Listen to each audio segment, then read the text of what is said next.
My name is Hannah, and this is my year of less stuff.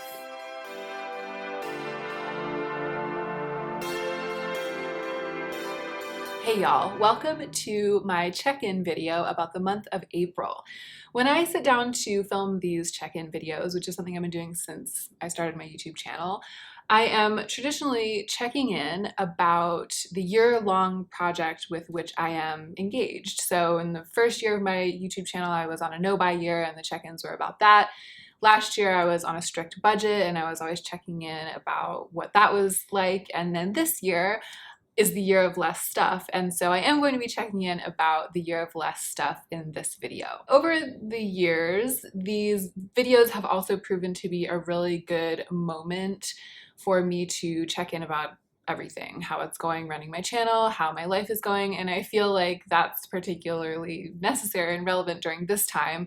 It's really important to check in completely, so of course I'm going to be doing that too. And curiously, I feel like there has been like a serious intersection between those two things this month.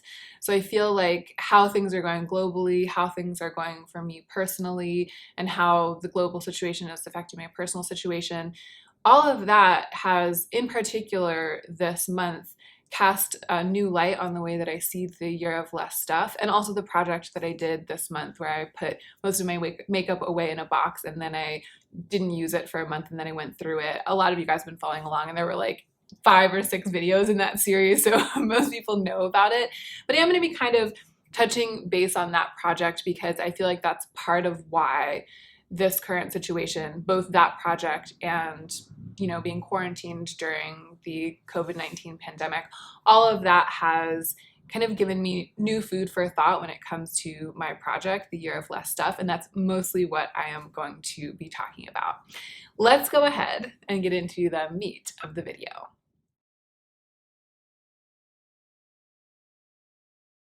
Here we are in the meat of the video, but before we get into the meatiest part of the meat, there is something that I have got to do, and that is to thank my Patreon patrons. I am making a concerted effort not to mention Patreon very often on my channel because only the tiniest percentage of you guys who are out there watching are actually patrons, which is totally fine. One of the really great things about the YouTube system is that my videos can be free to you if that's what you want, and I think that's awesome. I would not want someone to sign up to be a patron if it would impact them negatively financially, or even if it's just not their jam, if it's not the way that they want to spend their funds when it comes to entertainment.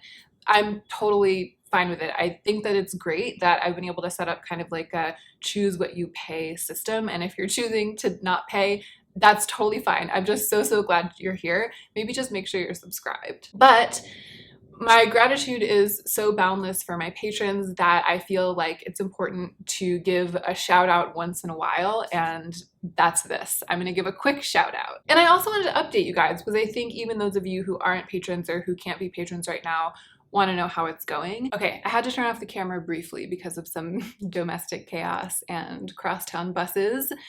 This video is off to a beautiful start and I'm sweating buckets because I'm about to talk about money. But I was about to say that for me right now financially, the big question is like, how much time do we have before we have to decide what we're going to do? How many months can we pay our bills before we have to close our studio, before we have to give up the Poema studio? And how many months can we stay in LA without having reopened the business? Those are like the questions. They're these questions of like timing and basically covering this time. I've called it before like trying to leap the gap. We're like, how long of a gap can we afford to leap? So we've been applying for relief funds and I've been trying to generate income as best I can, but there are so many unknowns. Government funding is kind of a mess. Our business is very small. We don't know if any of it will come through. I don't know how stable YouTube income is going to be. It seems like AdSense is on the decline. And we also don't know how long the pandemic is going to last. we don't know how long the quarantine is going to be. So there is no way to complete the equation. We just don't know the answer. I want to make it very, very clear that I'm not saying this to complain to you guys. We are more impacted than some people, but we are much, much less impacted than a lot of people. We are healthy, we are safe, we have enough food to eat, and on the whole, I am very, very grateful. The reason that I'm outlining these circumstances is partly to check in, but also because I want everyone to know exactly what it is that I have to be so grateful to my patrons for. Basically, patrons, your pledges are helping to buy us time in this crazy unsolvable equation. Compensation for my YouTube work has never mattered more to me than it does now, and I am incredibly grateful for you guys every day. It's also been really fun to have like a little community over there where we can have like posts and little comment sections and just communicate more. It's been the best. So thank you. All right, that's it. That's all I'm going to say about Patreon. And let's now get into the meatiest meat of the video. If you saw my series about my exiled makeup, and it was originally a series about the makeup that I would buy with my own money if I were starting over from scratch. And then it turned into an attempt to use like a highly edited makeup collection, which I based on that group of items, to use that for just a week and then to add a few things to it from what I had exiled. And then I used that for a month and then I added some more things to it. And then I did a bunch of wrap-up videos where I went through all of the makeup that I hadn't used for the whole month, and I talked about my feelings upon being reunited with it. If you saw that series, to get back to the beginning of this very long sentence full of clauses, then you will know that I had some revelations this month in terms of my relationship with my makeup collection, which really is, and this will become clear through the rest of the video, something I'm treating kind of as a metaphor or like a micro stand-in for my relationship with stuff in general, with all of my stuff and my feelings about it. I'm treating kind of as a metaphor for my relationship with myself, with my fantasy self, etc. I think that was the end of the sentence. The sentence full of clauses. All right, starting a new sentence. So in assessing the way in which my feelings about my makeup surprised me and the way in which my thoughts are changing about the year of less stuff and about myself and what I want, I've been thinking about the things that have become more important during this pandemic time and the things that have become less important. It goes way beyond makeup, and that's what I want to start the video with. So I'm going to circle back around to talking specifically about that project and the effect it's had on me at the end of the video. But first, I want to kind of lay down this premise, which is that this situation, being quarantined, and also for me, and this has happened to a lot of people, but I think specifically for me, having my life as I knew it just disrupted, like blown up in my face, sort of. Certain aspects of my life as I knew it. But it certainly is a situation, this past, 6 weeks to 2 months has been a situation in which I've had to rapidly adjust to things not going the way that I thought that they were going to go. And the aspects of my life that I thought I could depend on, I suddenly, not all of them, but some of them, I suddenly can't depend on them anymore. So it has required like a really massive and rapid readjustment in thinking. It almost feels like in some ways the rug has been pulled out from under me. So that has happened. Like that's part of what I mean when I say this situation right now, like this time that we're in.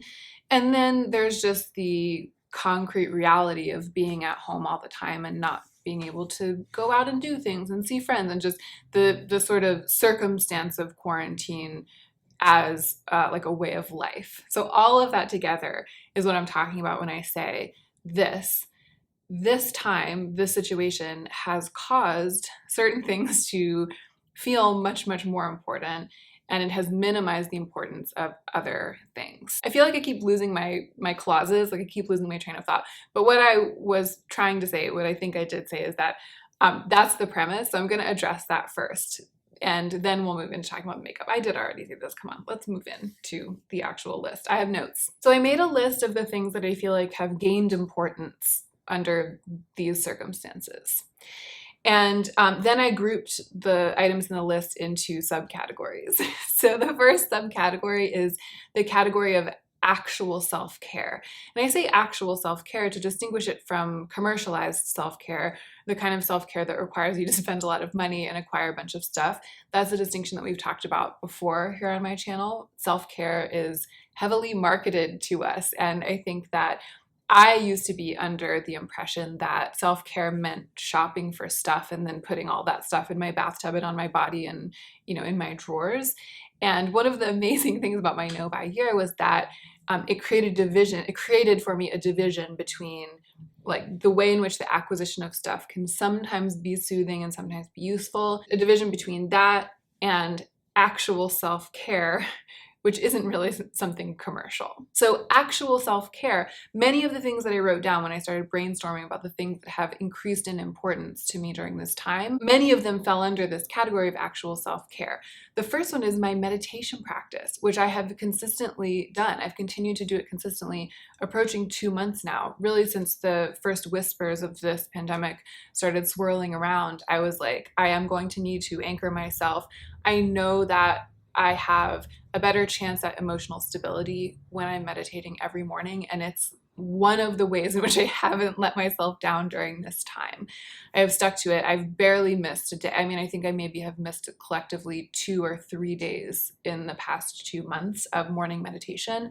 I do a guided meditation, so it's really easy. Like, it's just between 8 and 20 minutes, depending on what I'm feeling. I find that over time, I'm able to spend more and more time.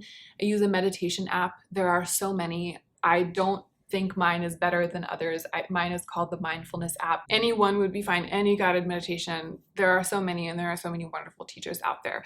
So I've been doing my morning meditation, and I feel like its importance has increased to me because during regular times, I am accustomed to my mental stability kind of going up and down and up and down. It's something that I always deal with. I think we all do. I mean, I'm talking about it as like a normal aspect of human life. And I sometimes like just let myself slide, forget to take my vitamins, a little bit of self-sabotage here and there. I just feel like I can ill afford to do that right now. Like, I can afford it less. I feel like the chances of my mental state being sabotaged, not by myself, but just by this life, are so much higher right now that I've taken myself in hand a little bit about self-sabotage. So something like skipping meditation for a week or 2, or deciding to just eat crappy stuff for a long time. Just been a little bit more careful about it. And this is what I mean when I say its importance has risen to me. It's just more important to me that I don't skip this thing that I know really, really helps me. And the teachings of that practice have become more important to me. I have felt more dependent on them, and in that way I felt how much they matter to me, and I hope that they will continue to matter this much to me going forward. And those teachings, I mean, I could do like a whole 6 video series about them, but I'm not a teacher of meditation or of Zen Buddhism or anything, so I'm not going to sit here and be like, here's what I'm learning from my meditation. But I do feel like 2 have risen enough for me to just at least mention them in this video, and maybe they're integrated into like the whole list of things that I want to talk about. One of them is letting go of control over the way things are going to go, both on a small scale and on a large scale. I think that it's obvious why that one would be important, and it's so wild because letting go of control has been a theme on my channel since the beginning of my No Buy year. In short, when I stopped shopping for a whole year, I had to let go of my obsessive desire to control the way, like what I wore and what I wore on my face and the makeup that I had, because I mean, my shopping compulsion was coming from a lot of stuff. Like, we can't sum it up in just a couple of sentences, but that was one of the places from which it was coming. It was like a need to like have something to hold, to grip really tightly onto, to just like squeeze. And I was like buying stuff as a way of satisfying that desire. So when I stopped shopping, I started having space to work on letting go of control. And I was talking about it all the way back at the beginning of my no-buy year. Now it's like really important to develop the tools to be okay with not having control over the way things are going, because much of the control that I had over the way my life is unfolding in certain aspects has been taken away. And I can't change that. So I can either be okay with it or not be okay with it. I would much rather be okay with it. And my meditation is really, really helping with that. The other thing that has risen to the fore as like a gift that practice has been giving me, that has increased in its importance, even though it was already important, is loving kindness towards myself. Self-forgiveness, expanding the capacity to forgive others. All of the sort of like calming and heart-opening results of loving kindness have like mattered more than ever to me, because I feel like how miserable would it be to be like trapped here in my apartment with just myself and my partner if I was struggling to be loving and be kind towards myself, and therefore, as a natural result, struggling to be loving and to be kind towards him. It would be really hard going. So that loving kindness practice has really become more important than ever before. And then the last two on this list of actual self-care things are just regular exercise and eating well, similar to like, I always call it taking your vitamins, but for me, that's like a metaphor for all of these things, like not skipping taking your vitamins, not skipping doing a little bit of exercise. I've just been like walking on the treadmill, not skipping eating well, not just letting myself, eat like only rice for days on end, which is like my secret desire. Rice and pesto, it's like all I ever want to eat. But I've been really like working on eating like the fresh vegetables, the proteins, and not a lot of treats, not just letting myself fall off the wagon. So all of those to me fall under the category of actual self-care, non-commercial self-care. And as important as it has been to me for years, and as much as you've seen me talking about it ad infinitum, I feel like the importance of that has increased.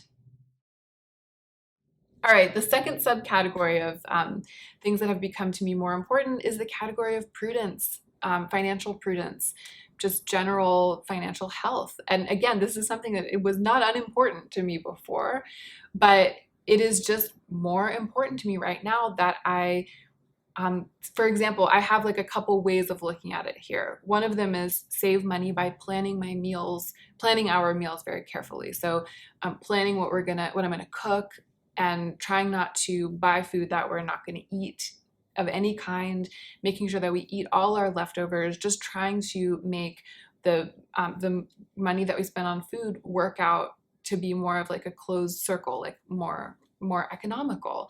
And it's just, again, it's something that was important before, but it was something that I felt like was pretty important, but it didn't feel like it was something that didn't have wiggle room. You know what I mean? I was always like, oh, we're doing our best to try to, not spend too much on groceries, blah, blah, blah. And I feel like the margins have shrunken in and tightened, and there's less wiggle room there. It's just more important to me to be careful with spending in that arena. It's also become more important to me not to buy stuff as a way of self-soothing. Saving money by not making purchases for the sake of a thrill is more important to me now than it has been over the past few years even, because I don't have income from my regular job right now. So it's just practical. I mean, this is no like rocket science. It's just when everything blows up in your face, it suddenly becomes more important to save money. So it's like, this is like a value that I've had that has just gone several pegs up on the scale of importance. And then the last subcategory that I have is the category of interpersonal relationships. And again, it's not like I didn't value my interpersonal relationships before, but the maintenance of them, putting energy into them, being consistent with them has become more important in quarantine. So regular conversation with friends and family. I've been doing a weekly Zoom call with my nuclear family, so my mom, dad, sister, and then two cousins, my aunt and uncle and two cousins. So it's like this little pod of family. We've been doing a weekly Zoom call, and before this pandemic, we would go months, especially my aunt and uncle and cousins, months without talking. And I wasn't one to really talk with my parents or even my sister on the phone that frequently either.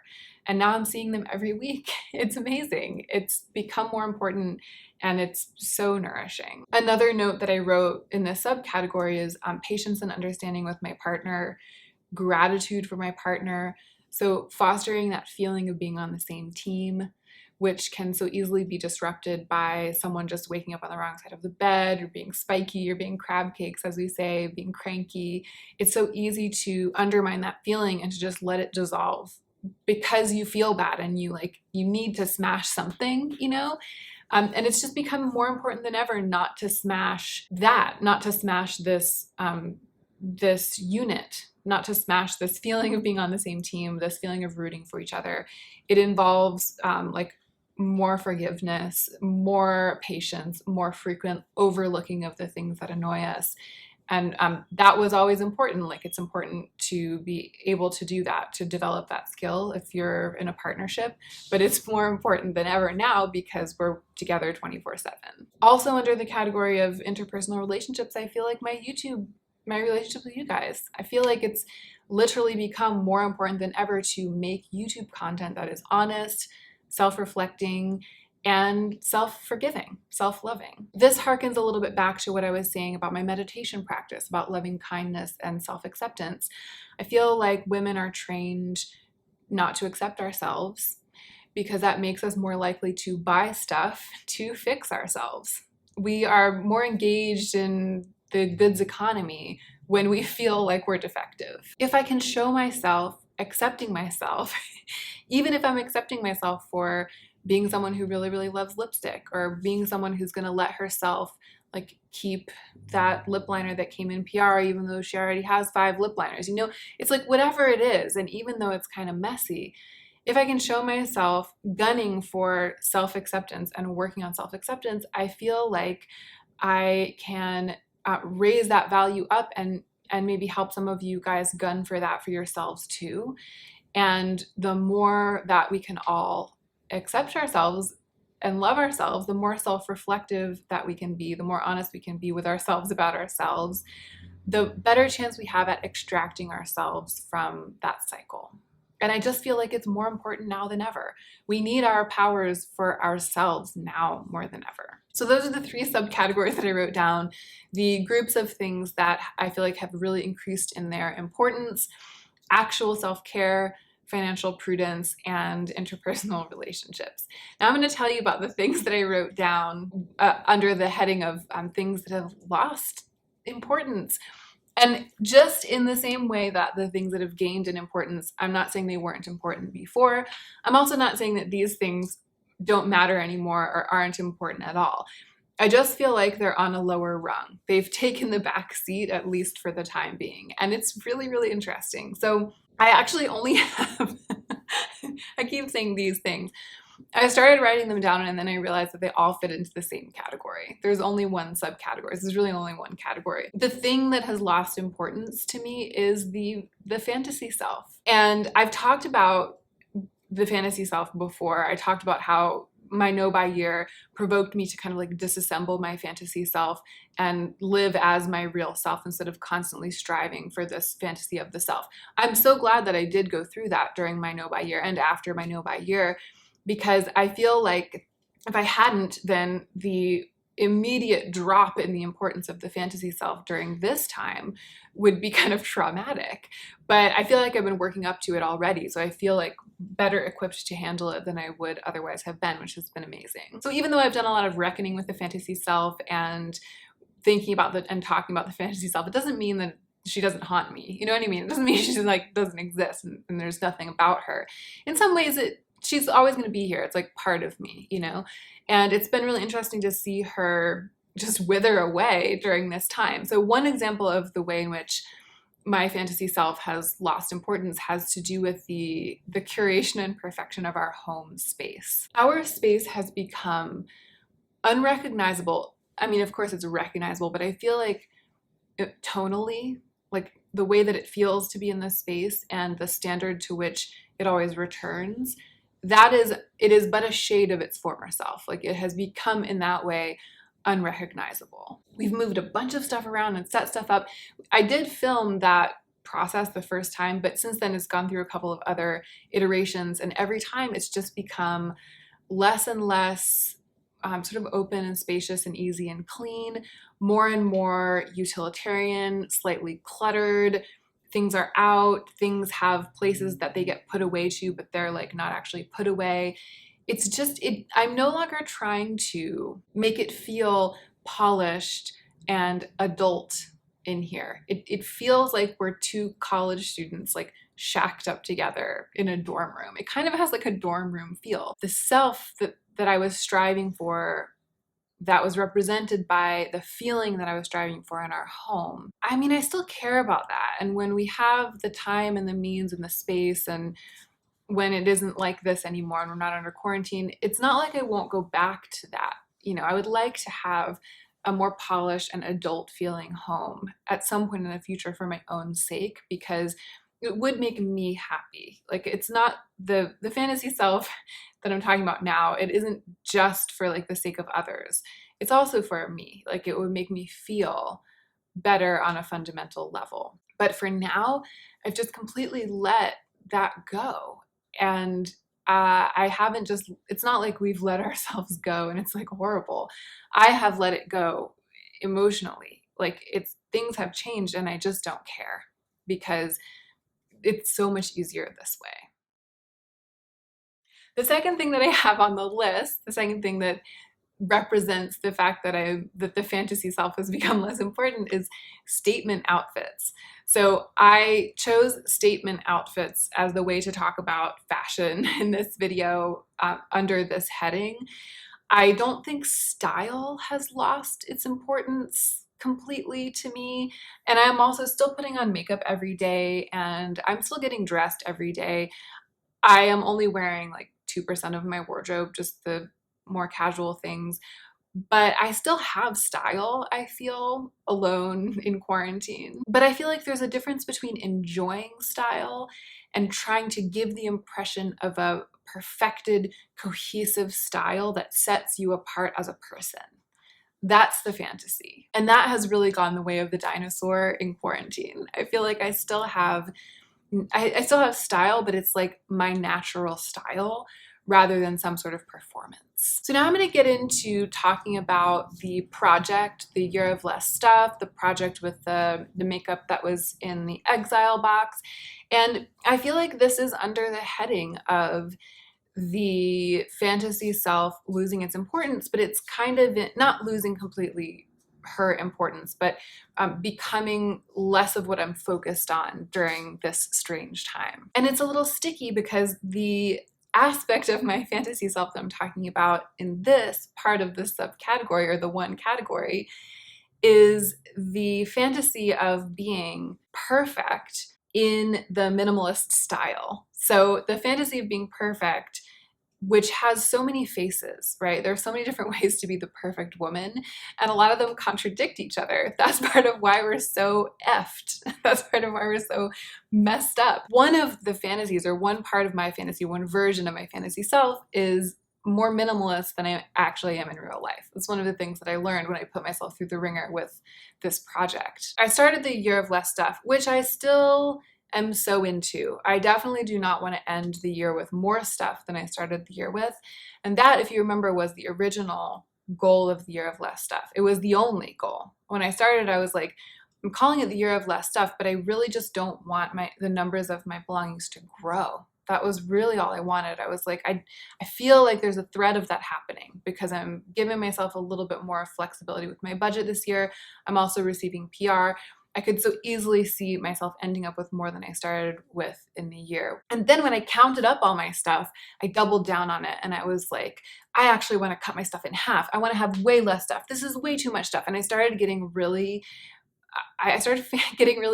fantasizey about it. I started getting really intense about it and holding myself in my mind to this standard that is like one version of the perfect woman, which is this like icy, streamlined, minimalist person. What I'm trying to say is that along with the desire to keep my home as perfect as I can keep it, and the desire to be in a statement outfit all the time. The desire to slash the number of my belongings in half has also faded the past month. It's lost the importance that it felt like it had for the first couple months of the year. I definitely want to keep less PR than I kept last year. I definitely want to donate a lot of PR unused. And so far I have offloaded 3 times as much stuff as I've taken into my life. So I am on the right track, and that's not even counting the PR that I decided to pass straight through without opening it. So I am succeeding at the larger goal of the year of less stuff, and I'm not backing down from that, but I'm also not worried about it. I just feel like in many ways, I have much less intense of a stranglehold on my life right now than I had even just a couple of months ago. I have a less aggressive desire to sculpt myself and to sculpt my life, because I don't know what's going to happen with almost anything. It's kind of a control issue. I feel like this out of control, or this out of my control situation that I'm in right now, is helping me to let go of control. And it's helping me to see that there are multiple ways to enact the year of less stuff. There's like a super intense, super controlling way to enact it. And then there's a more gentle way to enact it. And I want the second thing. I want to enact it in a more gentle way.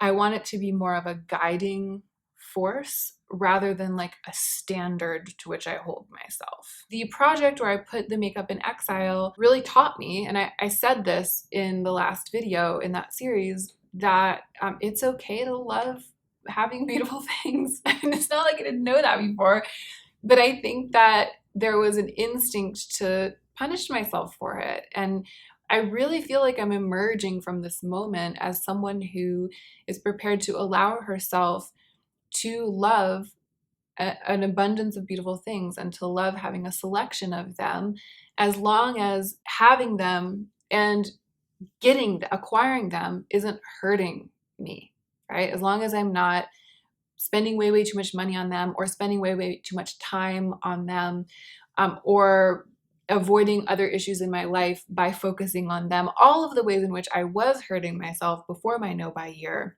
by being hyper focused on shopping and purchasing makeup and purchasing beautiful things. As long as I'm not hurting myself in those ways by acquiring them and by loving them, then it's okay to do that. And I think that part of the reason I've had kind of like a cognitive dissonance around this before, like an inability to see it this way until now, is that when I look at my collection, I see something that would have cost a lot of money. It's hard for me to extract my old feelings of guilt around like acquiring a bunch of makeup because it costs so much money and I ended up spending so much money. It's hard to extract that from the reality of like owning a lot of makeup. But the truth is that they have been extracted from each other. What I'm trying to say is that the reason that I have such a big makeup collection is that a lot of it was free.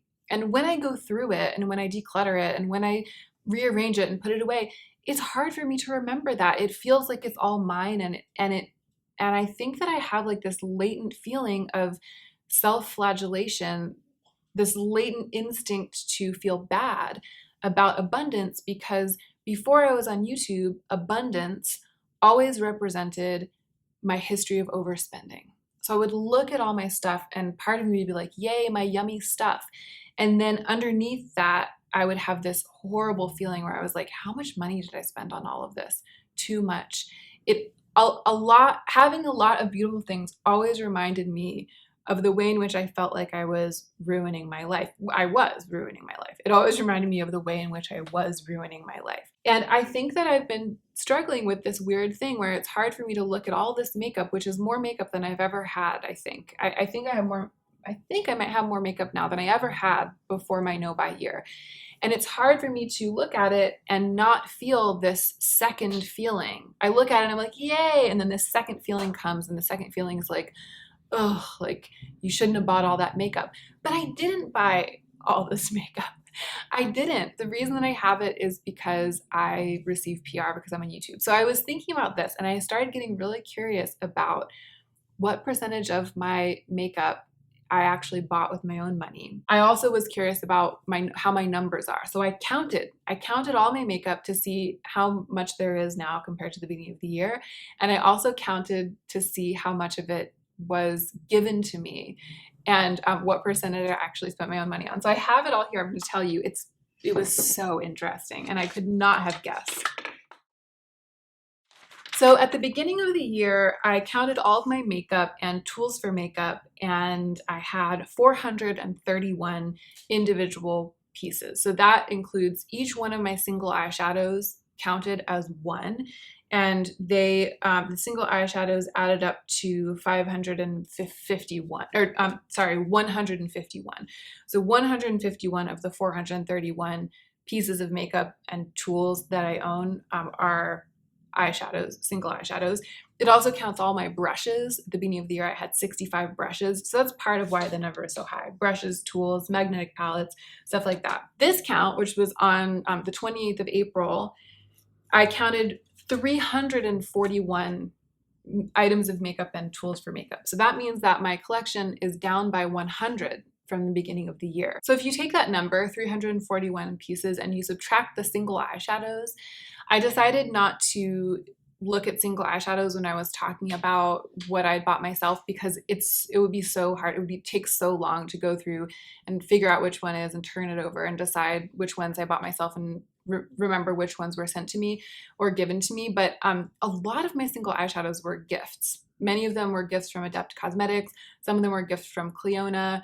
And when I was still receiving subscriber gifts in the mail, a lot of people sent me single eyeshadows. So I would think that like the vast majority of my collection of singles can be accounted for by gifts. Also, a lot of them are depotted Juvia's Place singles, and Angelica gifted me all of those Juvia's Place palettes. So I know I bought some of them myself, but I decided to just take single eyeshadows out of the equation entirely because it would have just been like insanely labor intensive to try to go through them. So if you subtract them from my makeup and makeup tools total, then I have 190. So without single eyeshadows, 190 pieces in this makeup collection back here. I went through them and I counted everything I had bought myself. And I counted things I had bought with gift cards as well, because I considered that to have been something that like I made the choice, that I picked it for myself. You know what I mean? Like I bought it even though I wasn't buying it with my own money. I'm trying to figure out, I'm trying to separate the things that I actively chose to sort of spend on from the things that I just kept that were free and then I just decided to keep them. So it's almost like, did I spend money on them or did I just spend space on them?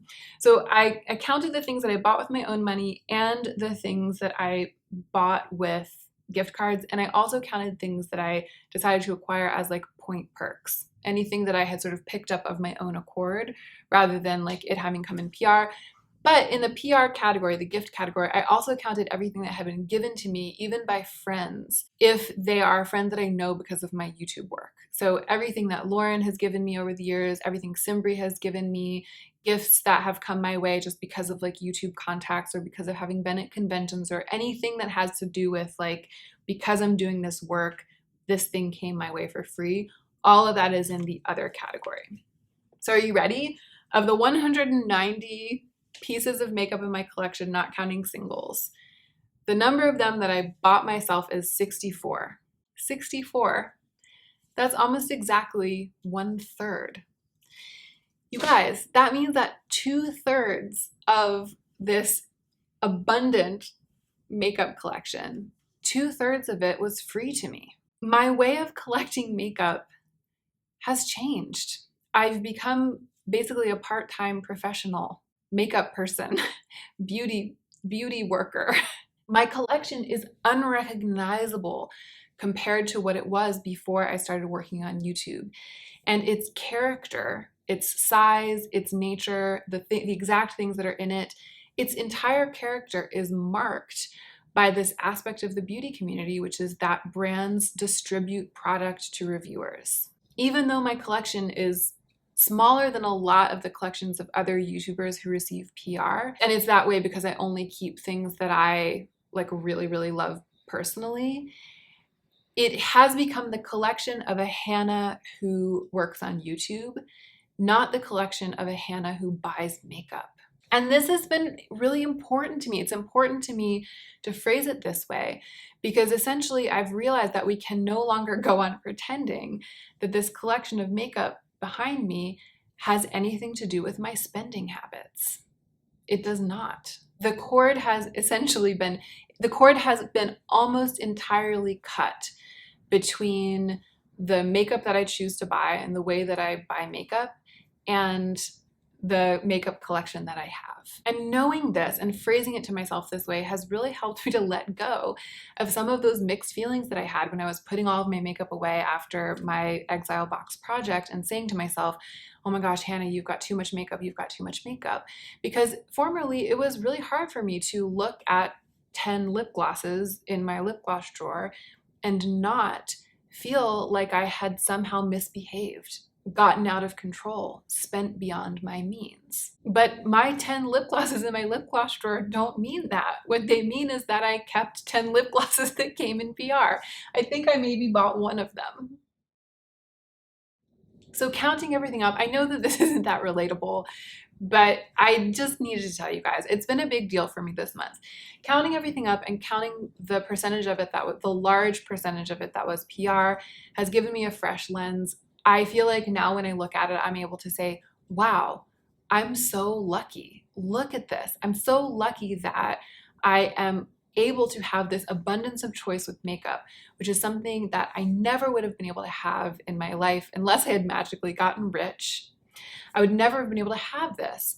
And I do get to have it because one of the perks of this job that I've been working at for 2 years with relatively low pay, one of its perks is this. Isn't that great? Like that's how I'm starting to see it. And that's just been a tremendous relief for me. And again, like I know that it's not relatable, but it's important for me to say for myself, but it's also important for me to give this statistic to you guys, the statistic that 2/3 of my collection was free to me. I need you to know that this is nothing like the collection that I would have if I were buying it all myself.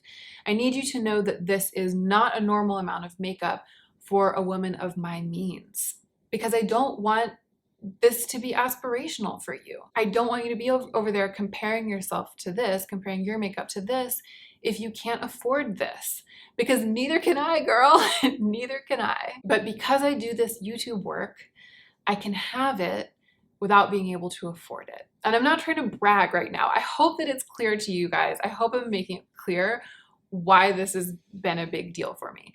Something about the Exile Box project helped me to finally get it through my thick skull that because I do this YouTube work, I can have more makeup than I could afford. Maybe it seems obvious from the other side of the screen, but I was all messed up over it. And it's also really helped me to make an important distinction for myself about what some people think of as like the moral issue of decluttering, or the issue of having like a cycle by which you're constantly acquiring makeup and then constantly getting rid of the old makeup that's not exciting anymore, which is a cycle that I'm determined to avoid. I did used to do that before my no-buy year. I did used to always be chasing the new, and then as things would get old and boring to me, I would let them go, and I never want to go back to that place. But that was back when I was buying every single piece of makeup that I owned with my own money. And I've realized that there's a big difference to me between decluttering something that came in PR and decluttering something that I bought myself. As you've seen in my reckonings, I do make an effort to donate huge amounts of untouched PR because I don't like the idea of tons and tons of makeup and skincare coming into my life and getting sullied and then going out of my life over the course of a year. But some PR will come into my life, be tested or accepted into my collection, be used for a while, and then move on. It's just the nature of the beast. And to me, that is just so different from buying a piece of makeup, using it for a while, getting sick of it, and then tossing it. I feel like the version of myself that used to do that didn't know the value of $1 And I feel like she was much more attached to the act of buying makeup than she was to her makeup. Basically, I made friends.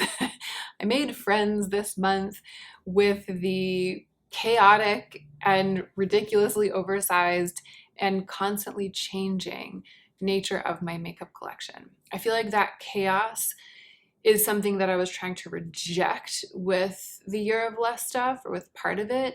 And I feel like this month I've realized that I can make friends with it without letting it grow exponentially, without letting it get out of control in a way that I wouldn't like. I've been thinking a lot about the idea of Wabi-Sabi, which is, it's like a concept from traditional Japanese aesthetics that has to do with accepting transience and impermanence. The related mantra that I've heard is nothing lasts, nothing is finished, nothing is perfect. Nothing lasts, nothing is finished, nothing is perfect. It's a really, really difficult concept for me. I'm very goal-oriented and controlling. I love finishing things and locking them into place. I have, as we know, a deeply entrenched perfectionist streak. But that is why this idea is so important for me to study. If I can learn that nothing lasts, nothing is finished, nothing is perfect, then I will be a more balanced and evolved version of myself. And I don't think that I'm there yet. Like I've definitely not really learned it yet, but it's something that I'm working on learning. As you've probably put together right now, this is kind of what I've been getting at for the whole video, like from the very beginning. When I was talking about the things that have lost their importance, or that have gone down in their level of importance in this new global climate, I could have just distilled it down to say that permanence, completion, and perfection have become less important. It's like some layers of stringency have been peeled away. And I'm finding this, as I said at the beginning of the video, a really beautiful opportunity to practice letting go of control. Since this is a beauty channel, and since a lot of you are here for the makeup, I've spent at least half of this video talking about the way that this practice, this new way of working on this thing, has manifested in my relationship with my makeup collection. But really, I've noticed it manifesting all across my life, and I've been doing my best to help it along.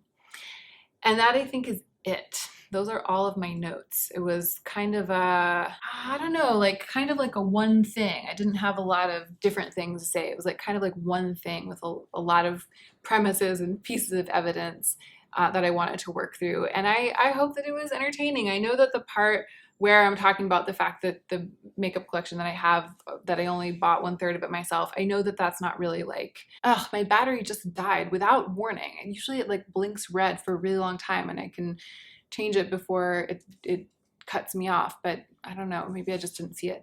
This video has been a real struggle. I hope you couldn't tell, but maybe you could. But it's over now. And what I was saying was, yeah, I know that some of this stuff was very specific to me, but I hope that the larger ideas are applicable, or at least, as I often say, entertaining to see me struggle with myself. But if these ideas are applicable, I'd love to hear about it. Like I said just now, I've been talking about how they've played out with my relationship with my stuff, but these ideas play out in many ways. I mean, I think the idea of being able to practice letting go of control, because we're in the situation where so much of what we thought we had a grip on before has like been taken away or been called into question. I think that maybe is more universal. So I would love to hear from you guys. I'm gonna go. Thank you so much for watching this check-in. I hope that you enjoyed it, and I hope that you are remembering to take extra good care of yourself right now so that you can be the most effective version of yourself as you do your work in the world.